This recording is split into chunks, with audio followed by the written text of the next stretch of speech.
moving right along. Is there a handout? A handout?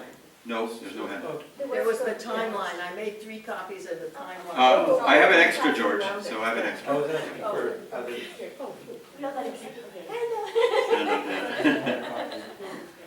Okay, I'll just mention, Marilee reminded me, there is water, refreshment over there. If anybody is thirsty, there's some water over there to help yourself, okay?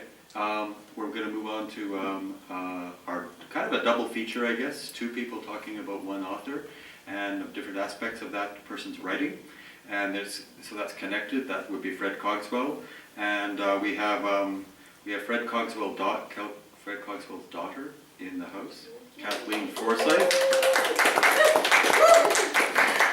Is a writer, poet, and artist living in Surrey, BC. Her own intellectual work has been involved with the epistemology of imagination. She has made practical application of her ideas on creativity and imagination as an award-winning educator and leader in BC for 40 years. She is the remaining child of Fred Cogswell. From 2001 to 2004, she lived with Fred in New Westminster as his literary companion and caretaker.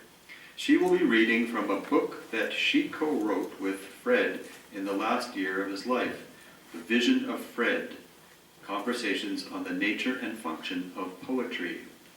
Sounds great. Thank you. Kathleen.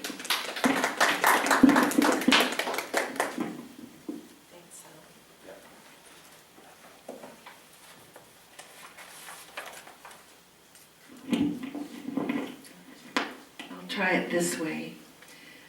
This little book that I put together with Fred in the last year of his life originated when I was going through some of his papers, and I came across an essay called The Nature and Function of Poetry. And it was a brilliant essay, just brilliant. And I said, when did you write this? And he says, oh, I gave it to the League of Canadian Poets back in 1984. They didn't like it, so I didn't publish it. And I said, really? I said, this is such a good essay, I think it should be published. But then when I went to think about publishing the essay, I said, there's more to it than that. I need to do something more. So in this book is the essay. It's too long to read tonight. So what I decided to do was to take a few excerpts from the introduction in this book, which includes why I think the essay is exceptional. And that might, I think, give you some sense of that.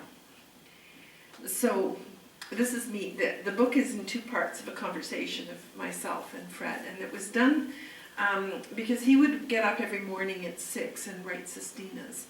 And I didn't get up till 9. So when I got up at 9, he'd have these handwritten sestinas. And I'd have to transcribe them into the computer because at that age, he was 88 at the time. He didn't use the word processor anymore. And so I began to notice this deep, incredible form that was emerging. And I started to ask him what he was doing. And I recorded it, and then I turned it into the book. So growing up in a house of poetry, I had no choice but to be a poet myself. Fred encouraged me and published my early works, but the lure of family and career took me away from a commitment to creative writing, even though, ironically, writing was to become my strongest skill and the way in which I made my living. However, it was in my interest in learning and how it is we compose meaning that my innate poetic sensibilities have really endured. I call my interest the biology of imagination, and the language I use regularly involves the poesis of experience, where I am endeavoring to capture the compositional quality of our living as it emerges moment by moment, life as poetry. For me, imagination is the fundament without which we could not compose our perception of reality.